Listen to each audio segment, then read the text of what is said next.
নমস্কার বন্ধুরা, happy life চ্যানেলে সবাইকে স্বাগতম। আমি পায়েল। আমি ভালো আছি, আশা করি বন্ধুরা তোমরা অনেক অনেক অনেক ভালো আছো। হুগলি জেলায় অবস্থিত বনমালীপুর গ্রামে এই ব্রহ্মদত্ত ধাম এই মন্দিরটি অবস্থিত।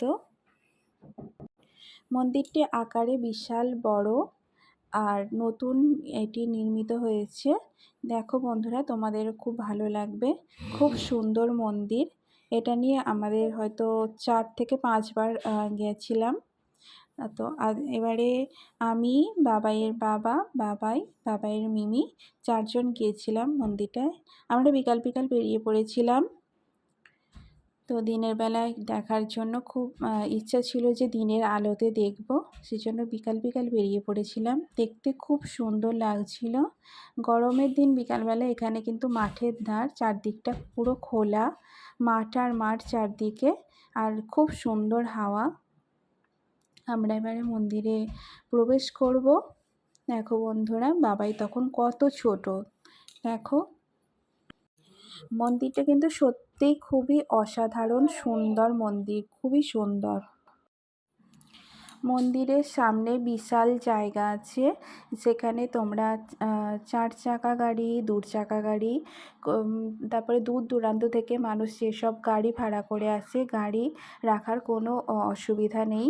ওখানে গাড়ি রাখার সুন্দর ব্যবস্থা আছে। মন্দিরের বাইরে বিভিন্ন রকম খাবারের দোকানও রয়েছে। হ্যাঁ, মার্কেটের দামের থেকে একটু দাম বেশি, তবুও সব কিছুই তোমরা পেয়ে যাবে। ফুচকা থেকে আইসক্রিম, চাউমিন, চিপস, মানে নানান রকম। তারপরে বাচ্চাদের খেলনা, বেলুন, সব কিছুই এখন এখানে পাওয়া যাচ্ছে। আগে অতটা ওখানে পাওয়া যেত না। যত দিন যাচ্ছে, যত উন্নত হচ্ছে, তত আরও দোকান বাড়ছে। আমরা মন্দিরের ভিতরে প্রবেশ করে গেলাম। মন্দিরের ভিতরে কারুকার্য সত্যিই খুব সুন্দর, অসাধারণ বলতে পারো। আর ঢুকতেই তোমরা দেখতে পাবে একটা, মানে প্রবেশ করার পরেই তোমরা দেখতে পাবে ব্রহ্মা মন্দিরে ব্রহ্মার বাহন কচ্ছপ।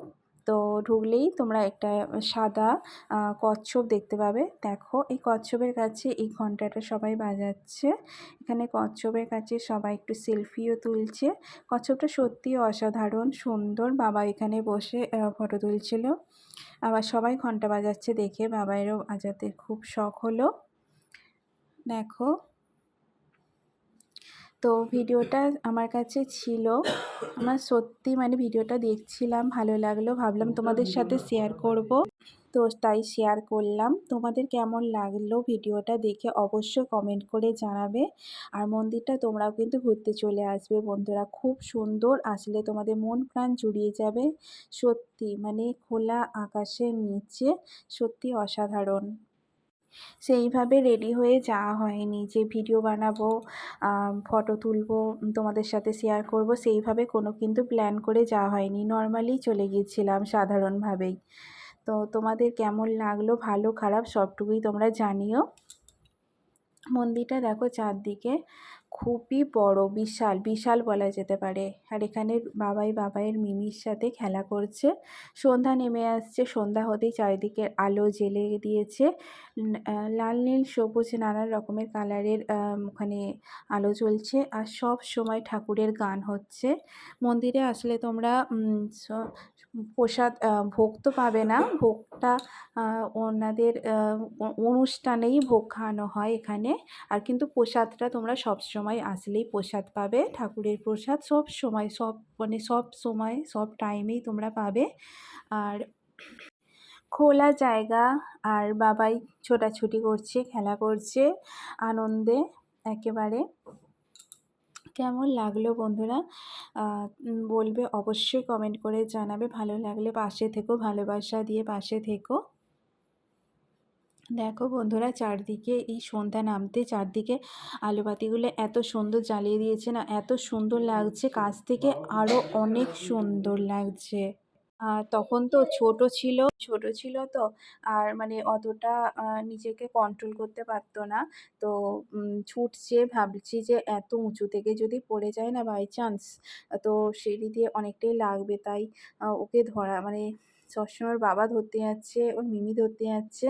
আর ভয় লাগছিল যে মানে আর খুব স্পিডে ছুটছিল বাবাই।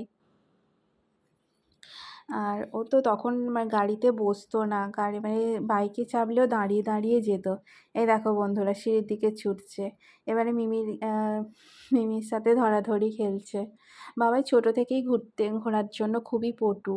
ঘুরতে যেতে এক কথায় ঘুরতে যাওয়ার জন্য খুবই ভালোবাসে। ঘুরতে যাওয়ার কথা হলে বাবাইকে আর বাবাইয়ের আর কিছু চায় না। তোমরা বন্ধু নিয়ে আসতে পারো, পরিবার নিয়ে আসতে পারো। সত্যি বলছি, সত্যি মন্দিরটা একেবারে অসাধারণ সুন্দর। আসলে মন প্রাণ জুড়িয়ে যাবে। আর এখানে সব কিছু পেয়েও যাবে, টিফিন থেকে স্ন্যাক্স সব কিছুই, আইসক্রিম বললাম, সব কিছু এখানে পাওয়া যায়। এখানে আরতির টাইম হচ্ছে সন্ধ্যে ৭টা, ৭:৩০ থেকে আরতির টাইম। তো আমরা বিকালে গিয়েছিলাম, সেই জন্য আর অতটা দেরি করিনি বাচ্চা নিয়ে। বাড়ি থেকে প্রায় অনেকটাই রাস্তা যেতে হয়। আর যেহেতু গাড়িতে সুষ্ঠু মতো বসে না, সেই জন্য আমরা আর অনেকটা রাত করলাম না, তাই আমাদের আরতি দেখা হয়নি, তাই আমরা বাড়ি চলে আসলাম। মন্দিরের বাইরে এখানে এই বেলুন বিক্রি হচ্ছিল, বাবাই সেটা দেখে খুবই আনন্দ পাচ্ছিল। তো সাথে একটা বেলুন নিয়েও নিয়েছিল, সেটার ভিডিও ক্লিপ করা হয়নি। এখানে প্রমোদাত্ত ধাম মন্দিরের নামটা লেখা আছে। বাইরে থেকে সেরকম ভিডিও করা হয়নি। এই ভিডিওটা ছিল অনেক কিছু ইয়ার না, বাবাই যখন ছোট ছিল তখন ১-২ বছরের আগের ভিডিও এটা। আর আমরা 2025-এ রিসেন্ট একবার গিয়েছিলাম, তো সেই সময় ভিডিও কোনো ক্লিপ করা হয়নি, কিছু ফটো তোলা হয়েছিল। এই ফটোগুলো হচ্ছে 2025-এ গিয়েছিলাম, এই জানুয়ারি মাসে। তখন খুবই ঠান্ডা ছিল। দুপুরবেলা একটা অনুষ্ঠান বাড়ি গিয়েছিলাম, সেই অনুষ্ঠান বাড়ি থেকেই মন্দিরটা কাছাকাছি ছিল বলে ঘুরে আসলাম একবার। তাতে কোনো ভিডিও করা হয়নি, তো কিছু ফটো তোমাদের সাথে শেয়ার করলাম। বন্ধুরা অবশ্যই জানাবে তখন আর আগে দুটোই কেমন লাগছে, তোমাদের সাথে শেয়ার করলাম। ভালো লাগলে পাশে থেকো বন্ধুরা, ভালোবাসা দিয়ে পাশে থেকো, তোমাদের কাছে এটাই আশা করব। ভালো থেকো, সুস্থ থেকো বন্ধুরা। তোমরাও মন্দিরটায় ঘুরে এসো, অনেক ভালো লাগবে। কেমন লাগলো বন্ধুরা অবশ্যই লাইক, কমেন্ট, সাবস্ক্রাইব করে পাশে থেকো। আর কেমন লাগলো অবশ্যই কমেন্ট করে জানাবে তোমরা। বাই বন্ধুরা, বাই, ভালো থেকো।